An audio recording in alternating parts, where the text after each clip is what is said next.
Ed, welcome to the W2 Prison Break Show. I'm looking forward to Thank chatting you. with you. Yeah, Yeah, likewise. How are you? I'm doing great. And we were chatting a little bit offline. It's just interesting how this stuff works. We met through a mutual friend. We both have podcasts. We have similar stories. We're going to get into that here in a little bit.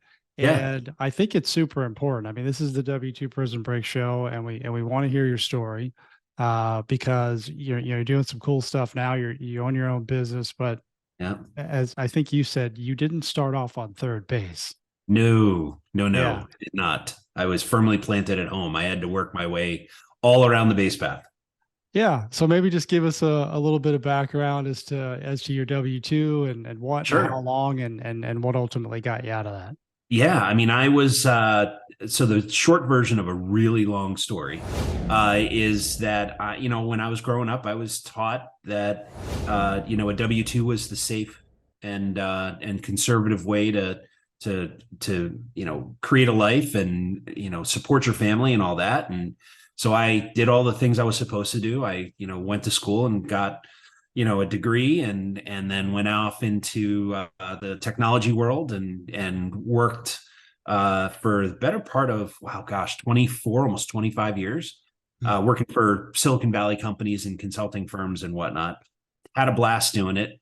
The challenge, my biggest challenge, kind of my moment where I went, oh, wait a minute, this isn't what I really wanted to do, was when we had kids. And the fact is that my wife Patricia is unbelievably supportive and wanted to, she had her own very successful career.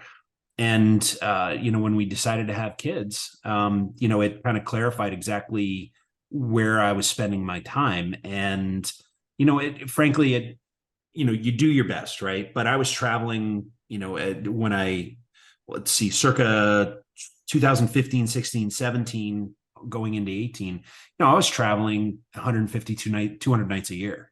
I was gone.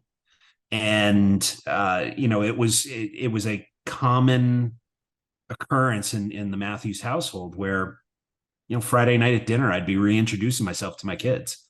And, it sounds a little bit hyperbolic, but it's really not. I mean, the fact is that they were creating their own life with their mom, and I was off doing a lot of different things that were very interesting. But it's impossible to have an impact on your child, your children's lives from a Courtyard Marriott somewhere in the world, right? It's just not possible. And so, uh, along the way, in, let's see, 2011, I bought our first um, small multifamily. It was a fourplex here in Connecticut, and totally got the bug. Right. I had worked in construction when I was in high school, swinging a hammer and sweeping up and nothing extravagant, but um, I was hooked. Day one, I signed that contract and I'm like, this is what I want to do.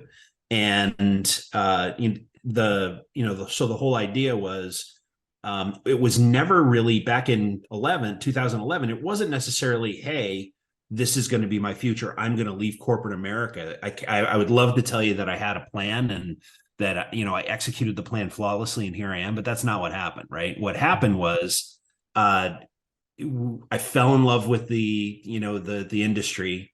We would flip a couple houses, take the capital, buy another multi, flip a couple houses, buy another multi, rinse and repeat. And pretty soon that track coincided with, I'm tired of flying all over the world and missing out on, as my wife said, all the good stuff that's going on at home, right? The choral concerts, the swim meets, the softball games, the helping with homework. It's, all of that. And it just happened to kind of fall into place. And so end of 2017, I walked in. Well, actually, it was a phone call. It was a conversation with my boss. I was at DocuSign at that point, and I, decided it was time for me to go. And so I gave him 30 days notice. And February 2nd of 2018, I went headfirst into the real estate world, knowing that our rental income had basically surpassed my annual salary. So, it was not a huge risk because, obviously we were already well invested into real estate and it was cash flowing well. And, so it just made sense. And, from a personal perspective, one of the best decisions I ever made.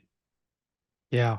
I I was getting chills when you were telling your story about how you were having to reintroduce yourself to your Yeah. kids. And, I thought I flew a lot when I was gone, 100 nights a year, 100,000 miles a year. And you're saying it's up Wow. to 200. I couldn't imagine that. And, Yeah.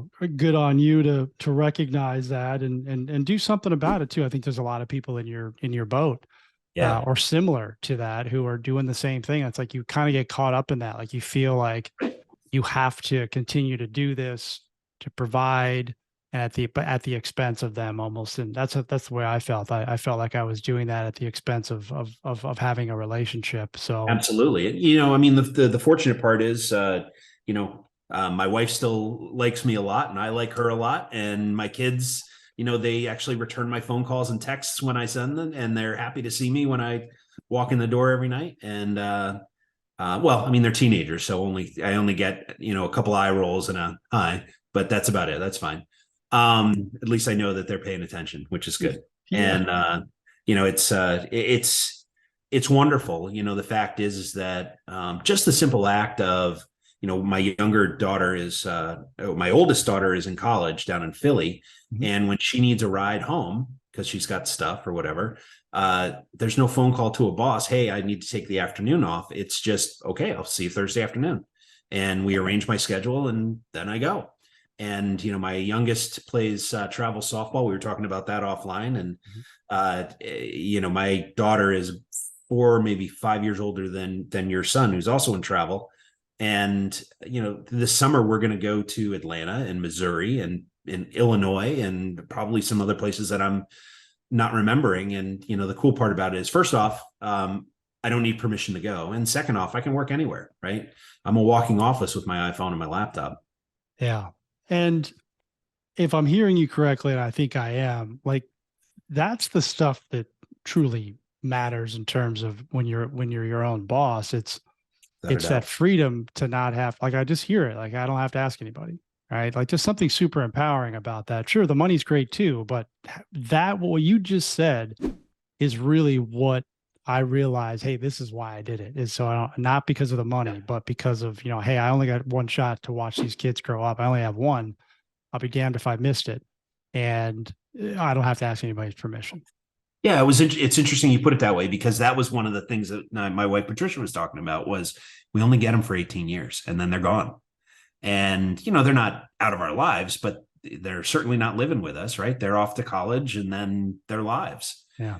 And so there's a finite amount of time. And, the other thing I thought that you said that I really thought was spot on was, the fact that um, money, income, wealth, whatever your goal is, right? For me, it's time freedom. And money is always equal time for me, because if I had a year's worth of savings in the bank, hypothetically, right? Then if someone got sick or I need to take care of them, I could walk away from whatever I was doing and be focused. And the fact that real estate is the vehicle that allows me to do this, it's provided a massive payoff in terms of my ability to manage my time with my family and be wherever I need to be whenever I need to be there. It's I great. love it. Love it. Love to hear it. Okay, question for you, Ed. Sure. You're almost a quarter of a century in working W-2. Prior to 2011, had you tried anything else I did. to break free? And yeah, Yep. talk about that. So didn't go quite as well, but that's okay. The So back in, let's see, 99 into 2000, I was uh building .coms. I was working for a consultancy in Boston, Mhm. and it was going great, and we had tons of clients, and we were, I was managing projects and selling projects, and basically helping really smart and amazing entrepreneurs figure out how to take advantage of the internet opportunity. And then they all lost funding and stopped paying their bills back in, what was that, like March of '01. And then it became a lot less fun because I got laid off. And so it was actually that situation. I mean, we went from feast to famine in 6 months, and, as a company. And so I, you lose your job in the middle of an economic downturn. Mhm. And the only thing you know how to do is the thing that isn't working anymore in the marketplace, right? Technology, .coms, whatever. And so, we started our own firm, and it was me, and eventually it was three other partners. And, we were focused on basically, we scooped up a bunch of the contracts that had been, lost Yeah. when that company shut down. And so that sustained us for the better part of 3.5, 4 years. And then, my grandfather always used to say, you learn a lot about people in two very specific situations. One is when there's a pile of money on the table, and the other is when the proverbial stuff hits the fan. And, everybody reverts back to exactly who they are from a character perspective. All facades go away. And, it became clear. I had this mentor who would, first question he would always ask me is, when I was sitting down to breakfast and showing him what we were doing and talking about the business plan and all that, he's like, "You having fun?" And so for the first 3.5 years, it was, yeah, we're doing this and it's cool and we're helping these people. And then about 3.5 years in, I went, nah, not anymore. And he said, well, get rid of it. And so, I was able to disconnect, and it was a little bumpy, but it proved to me that I was, you're only here for a finite amount of time. So you might as well enjoy it. And so I went back to the software world and had a whole lot more fun for another 10, 12 years, Mhm.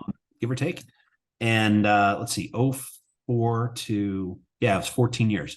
And I wouldn't change those years for anything. I worked for some amazing companies. I met some amazing people. Many of them are friends today. And, I don't know that I'd trade it, but I wish I had done what I do today about 10 years earlier. Sure. And I think everyone says that, right? Sure. Yeah, and it's okay that you didn't, and it's It's okay that fine. I didn't. And for everyone else, it's okay that you didn't, right? You got there. Yeah. I Um, mean, we as human beings are exactly where we belong because we've made the choices and decisions that we've made along the way that have put us on this path that lands us here where you and I sit today. yeah. Right. I, It just is. I wish you could just, I can't possibly agree with that any more than that. I wish you could bottle that up and sell it and people could drink it and understand it because they just don't. Like it's, because as Right. you know, we're victims a lot of the times. Like this happened to me or they did Yeah. that to me. It's all this stuff. It's like so ultimately you got to take responsibility Right. for your decisions and your choices. And, if you made a couple bad ones, it's not the end of the world. It's We okay. all do. You don't have to carry it with you, right? Yeah. I Mistakes are only opportunities to learn. That's all they are. That's all they are. totally. That's it. I think the important thing about what you just talked about, what you've been talking about is again, this wasn't an overnight thing for you. No. You've been through it. You tried some stuff. It didn't work. You went back and ultimately you landed on real estate. And, let's talk a lot about that because a lot of folks listening to the show want to get into real estate. They're in real estate. Maybe they're trying to Right. do a deal, and they don't have enough time, whatever. They Yeah. don't have money. And Right. maybe walk through your first deal and how you kind of put that together. And then we can, get into some other stuff too. Cause I know your first deal is a good one. Yeah. So I read in 2008, a friend of mine gave me Rich Dad Poor Dad, Yeah. and it fundamentally changed my life pretty much 3 years later. And the reason being is the reason that when I meet, aspiring real estate investors today, who I affectionately refer to as the dreamers, they're the person that stops you at the grocery store and says, "Hey, I saw you online. Oh, I wish I could do what you do for a living." My question is, well, what's stopping you? Right. And I almost always get one version of this answer, which is, I don't know where to find the money. I don't know where to find the deals. I don't have time. Right. All three of those are eminently solvable. And so when I decided that I was going to finally pull the trigger, I met a real estate broker. Her name's Amy Rio, who at that point was running a 5 or 6 agent shop. Now she's enormously successful, which good on her. Mm. And so she would take me around to the various multifamilies. I wanted to keep it small because I didn't know what I was doing yet, and so we kind of focus on the 2 to 4 unit properties, and we probably saw 20 different deals. Now it's 2011. It was a target rich environment, right? Everything was on sale. Yeah. And I would find something wrong. Oh, it needs windows. I don't want to handle that. Oh, it needs a roof. Oh, HVAC is a mess. Something. I'd find some picayune thing that was wrong. It's a blue house. I only invest in white houses. I mean, just stupid stuff, right? And so it had to be the 20th or 21st house building that Amy showed me. And we pulled in. It was a 4-family on Clark Street in East Hartford, Connecticut. And we walked through it, and it was a foreclosure. The person who bought it, basically underestimated the rehab, and they threw the keys on the counter and walked out. And so I was buying this from a bank, and they were halfway done. And so the excuses start to come in. It needs a roof, but it probably doesn't need one for another 5 years. Well, the good news is the HVAC is all brand spanking new. But the floors, the painting, and Amy calmly looked at me, and I could see her kind of nosing around in her briefcase, and she took out a piece of paper and she clicked a pen, and she put the contract on the hood of my truck, and she gave me the pen and said, if you don't sign, I've been patient, and I've showed you 20 something houses, 20 something properties. This is an excellent deal. It's probably the best deal I've ever shown you. And if you don't buy this and sign that effing contract, I am never speaking to you ever again. And, I'm 6'4". She's generously 5'2". I'm a legitimate foot taller than her. And she scared the living daylights out of me. And so at that very moment, I feared Amy more than I feared the decision and the responsibility, right? And so I took the pen and I signed on the dotted line, and I own that property today. I bought that 4-family for $99,000. We had to put about $23,000 to kind of finish the project. I was a little short on cash, so I did a lot of it myself. And like I said, I own that building today, and it cash flows wonderfully, and it's worth 4x what I bought it for. So, what a great. Thank you, Amy, wherever you are. What a great story. I was, as you were going through the 20, I'm like, I was going to ask, I wrote down, what got you over the hump to finally pull the trigger? And an angry 5'2" woman who was going to kill me if I didn't take the advantage of the deal that she had presented me, Yeah. So pivotal moment in your life. So, I mean, how you had created this doomsday scenario likely in your head. That's why you didn't do the 20. Yep. How did that deal go in terms of like, how did you get to the point where it was like, wow, that wasn't that hard. I made that out way worse in my head. Yes. And it was fast, right? The completion of the rehab took 60 days, maybe. Mm-hmm. The financing process couldn't have been easier. The contractors that I hired were outstanding. I had long standing relationships with most of them. So that was good. And that was helpful. We got to it, and, it took us from a rental perspective. I think we rented all 4 units within a month of it being ready. And then the cash flow came in, and I sat there like, wow, this wasn't hard at all. What was I doing? And, you look back on the other 20 deals like, man, what could I have done had I said yes to, property 6, right? Yeah. And started there, but that's okay. It is okay. It's, but without a doubt. And, the next kind of level of growth for me was, as we were moving towards going as I was moving towards going full time, the same motion to buy a 4-family is the same motion to buy a 10 unit, is the same motion to buy a 50 unit. And that was the next kind of layer of fear of, oh, holy cow, it's not a $99,000 building. This is now a $500,000 or $1 million or, multi, right? And it's just math. That's all it is. And It is. Uh, how long till you did the second deal after you got the 4 unit, leased up, and what did you do next? What was the timeline for the next deal? so we finished the project. I refinanced it long term, put it in a 30-year note, Uh, took that capital and went and bought a fix and flip 2 weeks later after the refi. So probably all in 3-4 months, maybe.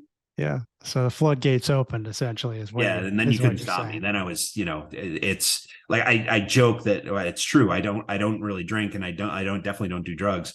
And so flipping rapidly became my cocaine. Like I couldn't get enough. It was awesome. I Wow. loved finding the deals. I loved designing the projects and executing on the projects, and I certainly loved selling them. And I loved every aspect of that whole process. And so that was a blast. And I miss it because we don't flip anymore. You But don't. no, we should, but I don't. I love it. What advice would you lend, Ed, to someone who is maybe in a similar situation? Like, because I looked at deals for a long time before I did anything. It took me 7 years to buy my first property. I was doing a lot of the same stuff for you. And Chris was the one who nudged me, right? Who helped me get Yeah, over that. But what would you, maybe a man. thing or two that you would advice that you would lend to someone who's out there looking or acting as if, and they got the realtor, and on that, maybe that realtor is not going to say to them, "Hey, sign it or I'm out." And most of them would walk away. So I think the first thing you can do is if this world is interesting to you, go make friends. Go to networking events. Go to coaching opportunities. Go online. Go on any of the hundreds of websites where there are communities. Facebook, Twitter, LinkedIn, Instagram. Your local RIA. Go hire a coach. Something, right? Immerse yourself in the community. Because the other thing that really happens is you start to see yourself in the other people in the room. In other words, the people that you'll meet are, we're all reading the same book, right? But the people that you'll meet in that room are 5 or 6 chapters ahead, and that's all it is, right? They just did it sooner, and that's really the only difference. And so you can go with and talk with them and meet with them and hopefully break down your level of fear, which is basically why most people don't act. And then if, like, for instance, we're about to do a development deal here in Connecticut, and it's terrifying. I've never done ground up development in my life. So what did I do? I'm getting a partner who knows it inside and out. I'll take 50% of a really successful deal any day of the week, over 100% of a deal that I'm going to mess up, right? So that is what I would do. I would immerse yourself in the community. I would go make friends. I would then find a partner and or mentor who can support you and keep you from doing dumb stuff and help you take advantage of opportunities that come along. Yeah, such great advice. And I think that, you said, "Hey, I'm scared to do this ground up thing," right? Like the Yeah. fear doesn't go away, folks. Like it's Nope. just we have systems and processes that we use to help mitigate that fear. Right. But I'm not any less scared than I was. It's just a different type of fear, and we know how to deal with it. I Right. just wish folks would say, "Hey, I'm scared to do that," instead of, "I don't have time, I don't have money, I don't have Right. knowledge." Like that, all that stuff, as you said, can be solved Right. Easily. Right. very I easily. mean, just time management alone. If you work, I did this with a group a couple of months ago. That it's the gentleman that was there is like, yeah, man, I was like, all right, who has a time problem? Somebody raised their hand. I said, all right, talk me through your life, right? And he walked me through the 60-hour a week job, the 3 kids that he has, the mom that he has to go take care of because she's older, and all the other responsibilities. And I said, and then he likes to go out and have fun with his wife and all that. And I said, look, here's the deal. If you work 60 hours a week, right, and you go out to dinner with your wife every single night, so 2 hours a night, you or hang out with your kids or do whatever, right? You go to sleep, you sleep 8 hours. You spend all day Saturday and all day Sunday doing something fun, right? If you add all of that up, you still have 26 hours. And I'll actually send you the math of the show notes, but you still have 26 hours to do whatever you'd like to do. And so how are you spending that after working, after taking care of your family, after taking care of your mom, after going out and having fun? How are you, and sleeping, right? You're going to sleep for a third of that week. How are you spending that 26 hours? And the fact is that it's choices. It's Netflix, it's Xbox, it's it's staring at the TV and watching the news, it's reading or whatever, but it's not necessarily advancing what you want to do. And so you have to make a choice. You have to prioritize what's important. Do you want to spend even a slice of that time, right? If you spent 2 hours of that 26 hours a week just focused on educating yourself and starting to understand how to create deal flow, you would be, a year from that point, you would be eons ahead of everybody else in that, who's still thinking about it. Please, Scott, I will put that in the show notes. I mean, that's so critical what you just said, because a lot of us are doing that and don't even realize we're doing it, right? Right. And we just use the "I don't have enough time" as a very convenient excuse. Easy. But what you're really saying is like, hey, that's just not important to me. Like I'd rather do this other stuff, as you said, Netflix, sleeping in, whatever it is, Whatever. And no judgment. If that's what you want to do it. But you still have plenty of time to do the stuff that you aspire to as well. Totally. Just don't say you don't have enough time, right? Because you Yeah. do. You're just choosing to Right. do something different. Okay, so let's fast forward a little bit, Ed, because Sure. it is no longer 2011. Right. It's Thank God. 2023, and what does it look like now for you for your multifamily portfolio? Yeah, so Clark Street Properties grew into Clark Street Capital. Mhm. When I left Silicon Valley, all my buddies were like, "Hey, we want to invest with you," and I said, "You know what? Not yet," because legitimately that business, Clark Street, was a side hustle. It really wasn't a business. When I stopped doing what I was doing, the business stopped, and that's not a business, right? And so basically what we did, being a geek, right? I'm process oriented, I'm technology oriented, and so I started to my goal, I think, was pretty haughty at the time, but my goal was to run my business like a $10 million a year business, even though it was just one dude, right?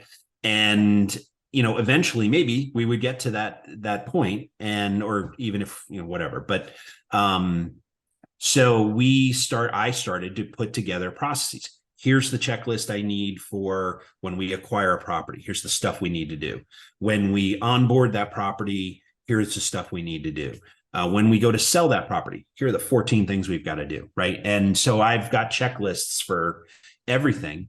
And then over the course of probably 2 or 3 years, I realized that it was a lot easier to buy properties and to move faster, grow faster, if I actually leveraged other people's money. And because I'm not independently wealthy, like I said, like we were talking about earlier, I was born on home plate. There is no silver spoon in my world. But the basically what we did was kind of moved Clark Street Properties, which was done with our internal resources. We started hiring people. I'm a huge proponent of using virtual assistants to do pretty much anything in the back office. We can talk about that if you want, but basically that prep, that first couple of 3 years allowed me to then hand those checklists with a video or a training session that we would record on Zoom to someone 8,000 miles away in Manila and educate them. And so that they would do it. Would they do it exactly like I would do it? No. And that's okay, because a lot of the times they did it better. And it doesn't have to be my process. It just has to be right. Like, let's get it right. And so, eventually we grew it into a business, and to the point where, if I went away for a week, everything still happened. Right. I might get a couple of phone calls or questions on Microsoft Teams about, hey, how do you want to handle this? But even those have kind of gone away after, it's almost 6 years now. But so that's when we started to kind of move towards a capital, Clark Street Capital, which is a syndicator and it's soon to be a private equity fund. Oh, Um, and so awesome. that allows us to provide opportunities for accredited investors to continue to get earn gains that are almost all the time superior to the stock market roller coaster, and and give them a bit of certainty so that they can, as investors, they can do whatever they need to do with their money, right? Yeah, absolutely. I love how you refer to the stock market, which is exactly that. And I don't invest in it anymore. So real estate is much more predictable in Yeah. my opinion. Um, okay. So where can we go to learn more about what you just talked about? I know it's Clark Street, but is there a particular domain that people would go to learn Yeah. more about that? So there's clarkstreet.com. So it's clarkst.com.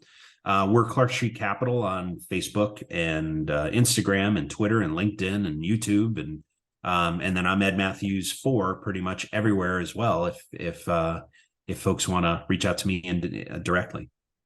Is there a great? We'll leave that in the notes for sure, Ed. Is there a Okay, cool. particular type of deal that you're looking at these days? Like, is there maybe an asset class or a Yeah. size, or like what's your wheelhouse? Yeah. So I love value add C class buildings.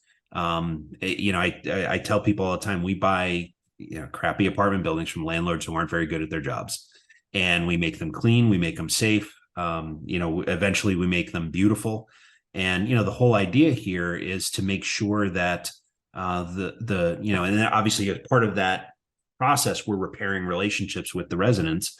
And the whole idea is to eliminate or at least to defer vacancy as long as humanly possible. And the way you do that is by serving residents really well. When they call, ask for help, or call to let you know that something's not working, we call them back and we fix it, right? And we say please and thank you and sir and ma'am, and it's our pleasure to help you, and let us know if we can serve you any other way.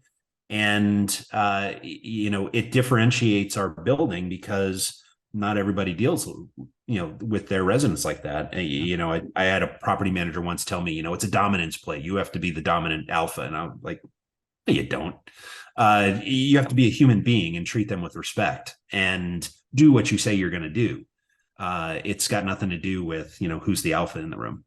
And so basically what we do is we buy value add C class properties, both suburban and just outside the city limits, Mhm. here in Connecticut. And that's where my flipping background kind of gets, I scratch that itch, because we'll go in and we're gonna new kitchens and new bathrooms and new flooring and new lighting systems and new electric, new plumbing, if we find anything that doesn't work quite well. And it reduces our, by doing that, we're basically creating a new building with an old envelope, right? Yep. And so it reduces our maintenance and repair bills way down. And also, the residents tend to stay, more than 2x longer than, the average tenancy here in Connecticut. So it's, we defer all of that make ready work. We defer all of the, the commissions we have to pay to realtors to lease the unit again. It's a win-win, right? Everybody from the residents win because they have a place that's clean and safe and they're proud to live there. We and our investors win because our buildings are more profitable because we don't have to spend the money on make readies and lease ups, Yeah. right? Yeah. All from that one little tweak of just paying attention to who's Just be a living human there. being. One thing. Yeah, and I agree with that wholeheartedly. Are you at liberty to say like that attitude and that approach, what that's like, what would be a normal vacancy rate, typical vacancy rate for the alpha, as you say, as they said, and what is yours? Yeah, great question. So the alpha is probably here in Connecticut. People say it's 5%. I think it's closer to 7 or 8% Mhm. vacancy. Our vacancies range anywhere from 2 to 3% on an annual basis. Pretty good. That's practically zero. I mean, that's Almost zero. yeah, that's Right. that's unheard of. So Our goal from a service perspective is when people leave, they're leaving because their family's growing or they're moving out of state, or they're buying a house. That's what that's our goal. We're not, we don't get there 100%, but that's the goal, is that their lives are in a transition period and they're moving on, and Yeah. that's great. We wish them well. Okay. I love it. Do you have a number of units that you're trying to get to in terms of a goal, or The goal is 1,000 units by 2025, the end of 2025. awesome. And we're so one of the ways we're doing that is we're expanding our business into other regions, because there's, Connecticut is most of the properties here are anywhere from, a duplex up to about 25 units. There's really not large complexes here. And the ones that are here have been owned by the same families for, 50 years, and they aren't selling them to me. So Right. we have to go somewhere else. So we're expanding the business. And that part of the business, in terms of heading south, is more focused on Class B properties, where it's more of a management value add play, rather than, and obviously cosmetics, and there's relationships to repair and grow and all that. But we're not going to take on a lot of the really heavy construction type projects that we take on here, down there. So we're focused on Kentucky and North Carolina. Nice. Like it. Okay. I don't want to wrap this up without talking about your podcast, because, Oh, thanks. yeah, so let's talk a little bit about the show. I think it's something that you do to, don't correct me if I'm wrong, to kind of mentor and give back and educate. That is exactly it. I've been very, very fortunate that I've had half a dozen people who either took a liking to me and wanted to help, or took pity on me, or somewhere in between, right? Yeah. And so they were instrumental in helping me figure out how to, what I wanted to do in this space, and then also, more importantly, how to scale the business and grow it, so that it would support our family, and then beyond, hopefully. And so, they didn't want anything from me. I mean, the most expensive thing I ever gave a mentor was breakfast at a local broken egg joint, right? I mean, it's not, they didn't want, piece of the company or anything like that.